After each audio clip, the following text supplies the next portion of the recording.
Israel confirma haber iniciado una incursión terrestre en el sur del Líbano. Así lo dio a conocer la Fuerza Armada de ese país, que asegura apuntar contra objetivos e infraestructuras de Hezbollah.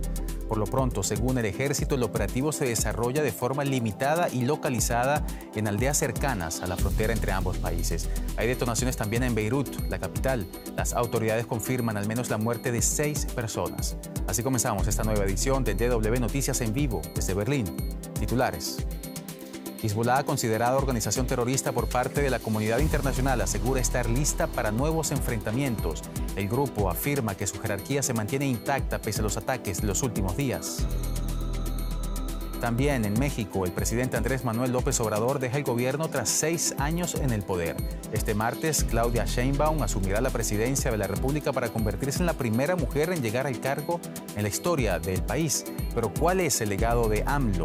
En breve haremos un balance político y económico de su administración. La llegada al poder de Claudia Sheinbaum genera entusiasmo entre los movimientos feministas mexicanos, aunque muchos sugieren tener cautela.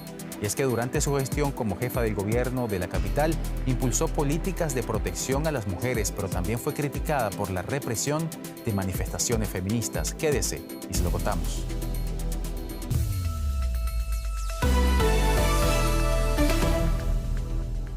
Soy Johan Ramírez, bienvenidos al programa. El ejército israelí bombardeó intensamente posiciones libanesas cerca de la frontera entre ambos países para allanar el camino a sus tropas terrestres. Estas comenzaron ya a penetrar de manera limitada y localizada en el Líbano, según Israel. Su ejército había urgido previamente a los civiles libaneses a evacuar varias zonas del suburbio sur de Beirut, principal bastión de Hezbollah. La milicia chií confirmó que ha lanzado ataques aéreos contra tropas israelíes que realizaban movimientos en la frontera. A pesar de las peticiones de los aliados internacionales de un alto el fuego inmediato, Israel ha seguido adelante con sus planes anunciados de penetrar por tierra en Líbano. El ejército israelí declaró zona militar cerrada a varias comunidades cercanas a dicha línea divisoria y prohibió la entrada a cualquier persona. La ONU anunció que los más de 10.000 cascos azules desplegados en el sur del Líbano ya no pueden patrullar por la intensidad de los combates. El Ministerio de Salud libanés confirmó que los diferentes ataques israelíes en el país han dejado un total de 95 muertos y 172 heridos en las últimas 24 horas. Y nos vamos ahora mismo a uno de los focos de esta noticia, a Beirut, donde el periodista Joan Cabasés está siguiendo los acontecimientos en este momento. Joan, un gusto saludarte. ¿Qué sabemos ahora mismo de lo que está pasando en el sur del Líbano? ¿Ya está en marcha la anunciada invasión israelí o sigue siendo inminente su comienzo? Hola, ¿qué tal? Bueno, a esta hora sigue sin haber certeza al 100% de si las tropas israelíes están ya dentro del Líbano. Sí que parece que ese podría ser el caso y que si no es así, lo será durante las próximas horas. Lo que sí sabemos es que a esta hora en el sur del Líbano hay un fuerte bombardeo de las tropas israelíes que de hecho están bombardeando con tanta fuerza el territorio que las tropas de UNIFIL, los cascos azules, han tenido que apartarse de la zona y refugiarse en sus búnkeres, algo parecido a lo que ha hecho el ejército de Líbano. Ya lo comentabais, que se ha retirado de la zona en un aparente intento de no encontrarse cuerpo a cuerpo con las tropas israelíes. Hay que decir también que testimonios sobre el terreno indican que la poca población civil que quedaba en el sur de Líbano está huyendo esta noche ante esta posible inminente entrada de las tropas israelíes. Washington dice que la incursión israelí será probablemente de corto alcance, pero lo mismo se dijo en 1982 y finalmente la ocupación israelí del Líbano alcanzó la capital Beirut, donde ahora nos encontramos. Hay que decir que hoy el primer ministro en funciones de Líbano, Najib Mikati, ha insistido en que el gobierno de Líbano está por la labor de aplicar la resolución 1701 de las Naciones Unidas, que implica la retirada de Hezbollah del sur del Líbano, de este territorio fronterizo con Israel, que era aparentemente el objetivo inicial de Israel en este conflicto con Hezbollah. Pero vemos como hoy en día Israel parece querer algo más que eso. Sabemos que hay reportes de recientes explosiones en Beirut en las últimas horas. Tú mismo las has escuchado. ¿Cómo está la situación allí en este momento? Sí, la situación en Beirut es ahora mismo muy tensa. De hecho, oímos constantemente el vuelo de drones israelíes, aviones no tripulados, que sobrevuelan la ciudad de manera amenazante, y ha habido hace apenas unos minutos un gran bombardeo que se ha percibido y sentido en toda la ciudad. Para que os hagáis una idea, nos encontramos ahora mismo a unos 5 o 6 kilómetros de los barrios que están siendo repetidamente bombardeados por parte de Israel en Beirut, y aún así el bombardeo se ha sentido hasta aquí, así que ha tenido que ser de una violencia muy especial para las poblaciones que están más cerca de esos barrios. Este bombardeo ha llegado justo después de un nuevo anuncio del ejército israelí, que ha llamado a decenas de miles de personas de los suburbios de Beirut de irse de sus casas. Este anuncio contiene mapas con estos suburbios y con edificios señalados en los que Israel alega que hay posiciones de Hezbollah, y el anuncio incluye el siguiente mensaje. Dice: advertencia urgente a los residentes de los suburbios de Beirut: por vuestra seguridad y por la de vuestra familia, si estáis a menos de 500 metros de estas ubicaciones, tenéis que abandonar la zona, porque el ejército de Israel va a actuar con fuerza contra posiciones de Hezbollah. Como podéis entender, estamos hablando de los distritos y de los barrios más densamente poblados de todo el Líbano, y estas advertencias que piden a la población huir de sus barrios si están a menos de 500 metros de estas posiciones son órdenes, en definitiva, que afectan a decenas de miles de personas que se ven de repente a medianoche en la calle, con niños pequeños y con gente mayor con movilidad reducida, sin respuesta sobre el futuro y sin saber si sus casas van a sobrevivir a esta noche de bombardeos.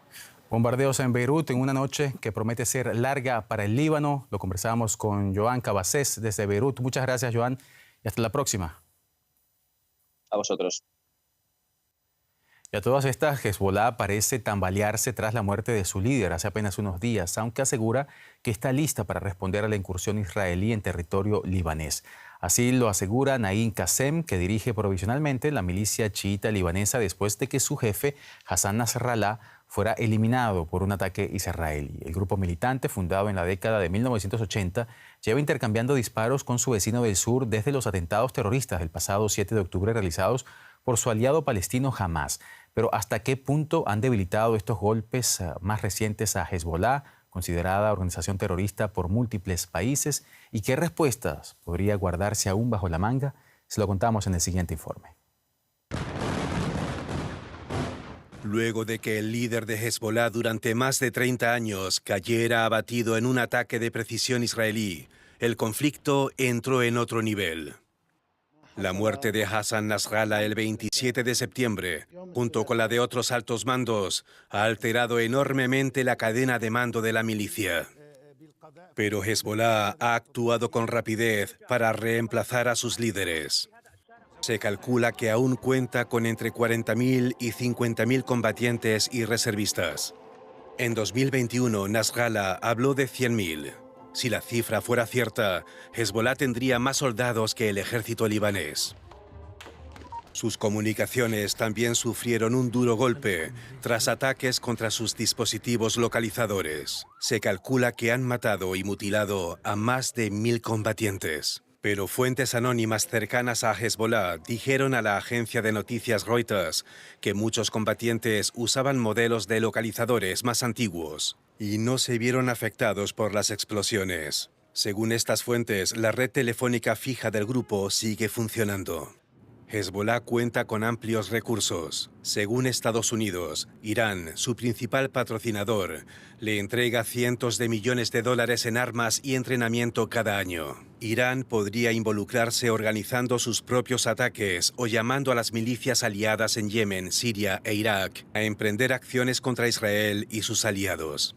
Israel afirma haber destruido miles de misiles de Hezbollah en ataques recientes contra los depósitos de armas del grupo en el Líbano. Pero el año pasado Estados Unidos calculó que Hezbollah tenía unos 150.000 misiles y el grupo podría haber adquirido más armamento durante el año pasado. El arsenal de Hezbollah es suficiente para desafiar a los modernos sistemas de defensa antimisiles de Israel. Se cree que su arsenal de misiles de largo alcance ha sido en gran parte inutilizado. Si alguno fuera activado y lograra atravesar los sistemas de defensa israelíes, podría alcanzar ciudades como Tel Aviv. Se cree que muchas de esas armas están almacenadas en lugares secretos dentro de la extensa red de túneles de Hezbollah, como muestra este video propagandístico, y son prácticamente inaccesibles. Según estimaciones israelíes, los túneles abarcan cientos de kilómetros. A pesar del superior poder militar de Israel, si este sigue con la invasión terrestre del Líbano, podría chocar con una milicia dotada de grandes recursos. Aunque la mayor preocupación de las potencias occidentales es que la escalada de los combates pueda arrastrar a Irán y Estados Unidos a un conflicto regional de gran envergadura. Y ahora nos vamos a la economía con mi compañera Rosa Casals y las consecuencias económicas del conflicto en Oriente Medio. Pues sí, porque como vemos, Johan, se está agravando y esto tiene implicaciones también en el precio del petróleo. Justamente en esa región existen importantes yacimientos y proveedores de crudo. Los precios del oro negro subieron este lunes ante el temor a una escalada del conflicto en la región, una situación que podría limitar la exportación de petróleo proveniente de Irán, uno de los principales países productores y miembro de la OPEP+. El precio del petróleo apunta, pese a todo, a registrar una nueva bajada por tercer mes consecutivo al aumentar el temor a un retroceso de la demanda mundial.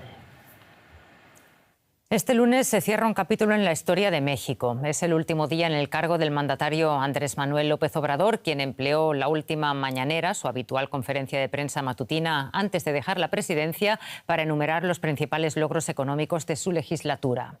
El todavía presidente destacó que durante su mandato salieron de la pobreza 9,5 millones de mexicanos. También reportó la creación de más de 2,4 millones de empleos formales y la subida del salario mínimo en más del doble que cuando asumió el poder el 1 de diciembre de 2018 y presumió de niveles récord de remesas y de inversión extranjera. Durante su mandato, México superó a China como primer socio comercial de Estados Unidos, con el que firmó un acuerdo comercial a 3 bandas con Canadá, el conocido como TEMEC. Sin embargo, los críticos achacan unas tasas de crecimiento del PIB bajas y de falta de disciplina presupuestaria a la hora de contener el gasto.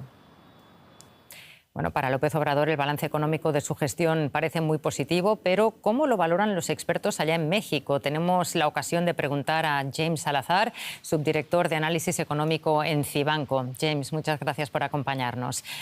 El presidente AMLO dice que casi 10 millones de mexicanos salieron de la pobreza. ¿Es esto así? No fueron 10 millones de mexicanos en pobreza, que salieron de la pobreza. Fueron entre 5 y 6 millones en el lapso de 2018 a 2022. AMLO presume de un importante crecimiento económico. Dice que el PIB en el segundo trimestre de 2024 fue 4,5% mayor al del último trimestre de 2018. ¿Cómo hay que interpretar esta cifra? Sí, la realidad es que en materia económica, en la cuestión de crecimiento del PIB, sí quedó a deber la administración del presidente López Obrador. Efectivamente, se expandió durante todo el periodo. Estamos hablando de una administración de 6 años, alrededor del 4%, pero si lo hacemos en términos anuales, pues nos va a dar una variación menor al 1%. Este incremento o este crecimiento es el menor en las últimas 6 administraciones. Y muchos podrían decir, bueno, es que estuvo la pandemia y esto afectó de forma significativa, sí, pero aquí el problema es que México fue de los países que más tardó en salir o recuperar los niveles previos a la pandemia, y en términos relativos fue de los países que creció todavía menos después de haber caído muchísimo más comparado con otros países. James, según el presidente, se han creado casi 2,5 millones de nuevos empleos. ¿Es este quizás uno de los principales logros de su mandato? Sí, junto con el tema de la pobreza, efectivamente, en materia laboral hubo ciertos avances, tanto en la parte de generación de empleo, sobre todo en la cuestión formal, también la parte informal, mejoras en salarios. Y esto al final de cuentas pues, se tradujo en una mejora también del poder adquisitivo, y que al final de cuentas pues, se terminó beneficiando a cierto grupo de mexicanos y que les ayudó incluso a salir de la pobreza. Aquí el problema es que no necesariamente luce sostenible estos crecimientos en materia de empleo por el asunto que hay de debilidad económica que estamos enfrentando, sobre todo en este 2024, y que muy probablemente se mantenga a lo largo del inicio de la nueva administración. Pero quizá podríamos decir que en materia laboral es de los principales resultados positivos que tuvo la administración del presidente López Obrador. James Salazar, muchísimas gracias por darnos tu punto de vista. Un saludo. Saludos. Hasta luego. Bueno, y seguimos hablando de México, de López Obrador en el ámbito político. Johan. Así es, Rosa. Ahora hacemos el balance del ámbito político. Andrés Manuel López Obrador abandona la presidencia de México tras 6 años de gestión con una popularidad del 68%, por encima de sus 3 predecesores en el cargo, esto según el periódico El Financiero. Asumió la presidencia de México el 1 de diciembre del 2018. Desde entonces ha pasado una pandemia mundial, ha sobrevivido al mandato de Donald Trump en Estados Unidos y su muro fronterizo, pero no fue capaz de devolver a sus familias los restos de los 43 estudiantes asesinados en Ayotzinapa. Su mandato comenzó con otra tragedia, la explosión de un oleoducto de Pemex en Hidalgo, lo que provocó la muerte de 137 personas en 2019. Ese mismo año se produjo el llamado Culiacanazo, cuando López Obrador acabó dejando en libertad al hijo del narcotraficante El Chapo Guzmán. Además, acaba dejando a su sucesora la herencia de la polémica exigencia de perdón a la corona española por los excesos coloniales. Y para hacer este balance político, recibimos en el programa a la doctora Carolina Gilas, en la Ciudad de México. Ella es politóloga, profesora de la Universidad de la UNAM. Doctora Gilas, bienvenida al programa. Según algunas encuestas, el presidente AMLO deja el poder con casi 70% de popularidad. ¿Realmente ha sido su gestión tan positiva como para entregar el gobierno con semejante respaldo? Buenas noches, pues como todo en el mundo depende qué tomemos en cuenta para este análisis. Como señalaban apenas, los resultados económicos y en cuanto a la reducción pobreza son bastante buenos, lo que creo que en gran medida explica justamente esa valoración positiva por parte de la sociedad, que por primera vez en muchos años, sino es que en muchas décadas, empezó a haber un muy significativo incremento de su poder adquisitivo y también por fin una reducción de la pobreza, aunque con todas esas aristas en cuanto a qué tan sostenible va a ser esa dinámica. Pero también es muy cierto que hay grandes críticas, hay muy importantes críticas respecto a la gestión del Andrés Manuel López Obrador en cuanto al manejo político, en cuanto al debilitamiento institucional, en cuanto al manejo de la seguridad, de la militarización del país. En fin, hay grandes cuestionamientos, pero pareciera ser que ese aspecto quizá más cotidiano, el que más afecta a las personas en su vida diaria, es valorado positivamente y creo que en gran parte explica ese resultado tan favorable para el presidente saliente. Doctora Gilas, y tal vez ese respaldo popular es el que hace que el presidente AMLO haya dicho hace unos días que se jubila con la conciencia tranquila, pero puede hacerlo realmente cuando, con un promedio de 30.000 homicidios al año, se marcha cargando el sexenio más violento en la historia reciente del país. ¿Es la inseguridad la mayor deuda entonces pendiente que deja López Obrador?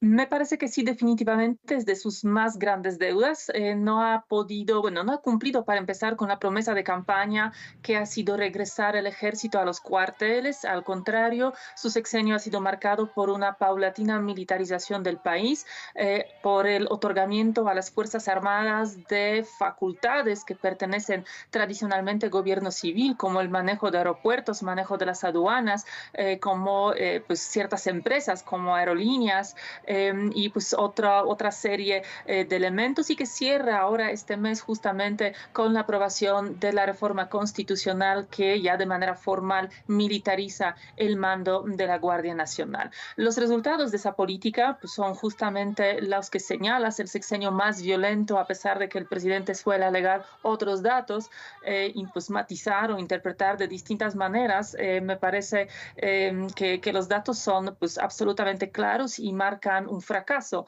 en términos de la política de seguridad en este sexenio. Esa es una gran deuda. Creo que la igualdad de género, la violencia contra las mujeres también están entre más bien esas grandes deudas, y también pues señalaré ahí la falta en realidad del avance en términos del combate a la corrupción, que fue otro de los grandes promesas o proyectos que se supone encabezaba el sexenio de Andrés Manuel López Obrador. Y también podríamos sumar ahí entre los problemas que nos deja pues, una peor calidad de la democracia que la que recibió de su antecesor en 2018. Si bien entonces el presidente AMLO se marcha con varias deudas pendientes, doctora Gilas, uno de los temas que marca el final de su mandato ha sido la reforma judicial. ¿Cómo juzga usted el legado que en esa materia deja entonces el presidente López Obrador? Pues yo soy de las voces bastante críticas hacia esta reforma por muchas cuestiones, empezando por las cuestiones pues, teóricas, filosóficas de cómo debe funcionar la democracia. Me parece que la elección popular de los jueces y además de todos jueces en el país a nivel federal, a nivel estatal, no es definitivamente el diseño más afortunado.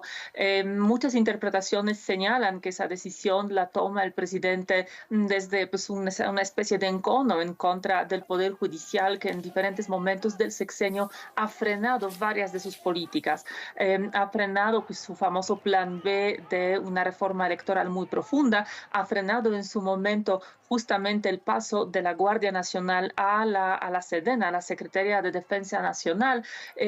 Ha intentado con diferentes series de decisiones pues, ralentizar o frenar las mega obras de este sexenio, como el Tren Maya, y pareciera ser que digamos, en este encuentro entre el Poder Judicial y el presidente, hoy el presidente, fortalecido por el resultado electoral de 2004, ha aprovechado el último mes de su mandato para pues reestructurar por completo el Poder Judicial en el país, y con eso en realidad hay que tenerlo muy claro, pues está modificando de manera muy profunda simplemente el régimen político en México, el funcionamiento del sistema político en México. Termina el sexenio de Andrés Manuel López Obrador en México. Hacíamos el balance político de su gestión con la doctora Carolina Gilas desde la Ciudad de México. Muchas gracias, doctora Gilas, y hasta la próxima. Gracias, buenas noches. Y seguimos allí en México, y es que mañana, 1 de octubre, asumirá el poder la primera mujer en convertirse presidenta en la historia de ese país, Claudia Sheinbaum. Algo que entusiasma a muchas mujeres, y es que como jefa del gobierno de la capital, Sheinbaum impulsó políticas de protección a la mujer, apoyos a grupos vulnerables y acceso al aborto. Pero también ha recibido críticas, por ejemplo, por la represión de las manifestaciones feministas. Sheinbaum ya ha creado un sistema nacional de cuidados, una secretaría de la mujer, y quiere elevar la igualdad y erradicación de la violencia a la Constitución, pero aún le reclama mayor contundencia para cambiar las estructuras de poder. No llego sola, llegamos todas. La frase fue una de las más repetidas por Claudia Sheinbaum. Con su llegada a la presidencia de México llegan mujeres como Edna Vega, nombrada para integrar su gabinete paritario. La futura titular de la SEDATU ha trabajado en varias ocasiones con la mandataria y destaca su visión distinta de la organización, más horizontal. También de dar seguimiento a varios temas y cobijar al equipo. Una claridad absoluta del proyecto, una disciplina que a veces no es fácil encontrar en el servicio público, con esta capacidad de conducción, de coordinación del proyecto.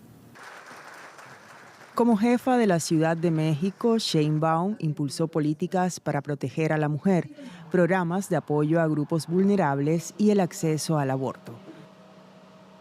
La politóloga Fernanda García confía en que Sheinbaum mantenga los esfuerzos que trazó en la capital, como su posición frente a las escuelas a tiempo completo. Tuvo un impacto importante en las madres trabajadoras, ¿no? Porque al final podían tener más tiempo de cuidados, de alguna forma, para poder compaginar el trabajo remunerado con el trabajo de cuidados. Y la Ciudad de México fue una de las entidades que siguió el programa con recursos propios, entonces en ese sentido eso es algo positivo. También estuvo muy involucrada en el tema de los cuidados. El nuevo Sistema Nacional de Cuidados, llevar a la Constitución la igualdad sustantiva y la erradicación de la violencia de género o la creación de la Secretaría de la Mujer son algunos de los primeros pasos y compromisos adquiridos. Sin embargo, algunos feminismos le reprochan la represión de las manifestaciones de mujeres y su tibieza frente a los feminicidios. La exdiputada y exdirectora del Instituto de Mujeres Capitalino, Teresa Inchaustegui, asegura que el éxito de sus medidas dependerá de los recursos que destine y no solo de su discurso. Logros en la parte, dijéramos, de avance real, de mejora de las mujeres y sobre todo en las mujeres más desprotegidas, más vulnerables, sí tiene que hacerse una inversión de la dinámica que venga de abajo hacia arriba, ¿no? La histórica llegada al poder en México de una mujer supone un gran avance, pero muchas autoras feministas matizan el entusiasmo. Consideran que la representación política no es suficiente ni un fin en sí mismo y exigen medidas contundentes a Sheinbaum para cambiar las estructuras de poder y alcanzar la igualdad con justicia social. Para su colega Edna Vega, la nueva presidenta arranca con medio camino hecho, pero con una doble responsabilidad. Donde hay una expectativa de un prototipo de mujer, ¿no? Un prototipo de una líder en nuestro país y que tenemos que romper esos esquemas. Entonces, siempre va a existir la presión, siempre. Una presión, esperanza y dudas que marcarán el porvenir de 67 millones de mexicanas. Y nos vamos ahora a Nicaragua, y es que Humberto Ortega, hermano y crítico del presidente Daniel Ortega, falleció este lunes en Managua tras sufrir un deterioro brusco de su estado de salud. Humberto Ortega se había mostrado en los últimos años reacio a la acumulación de poder de su hermano y cuestionó la sucesión dictatorial del jefe de Estado. En mayo, Daniel Ortega lo declaró traidor a la patria. Ese fue, hasta su fallecimiento el día de hoy, el caso más notable de fisuras en el seno del sandinismo.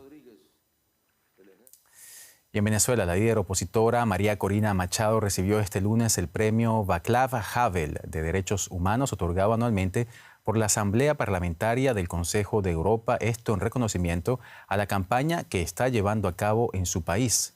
Desde las elecciones celebradas en Venezuela en julio, que ella denuncia como fraudulentas y manipuladas por el presidente Nicolás Maduro, Machado se ha mantenido en la clandestinidad.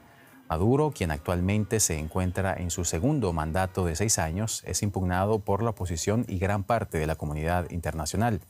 Esta es la primera vez que el Consejo de Europa concede el premio Václav Havel a una persona de América Latina. Y así llegamos al final de esta edición de DW Noticias en vivo desde Berlín. Desde donde quiera que nos hayan acompañado, gracias por su sintonía y su confianza. No se despeguen, porque dentro de poco volveremos aquí para seguir contándoles lo que está pasando en el mundo. Soy Johan Ramírez. Hasta entonces.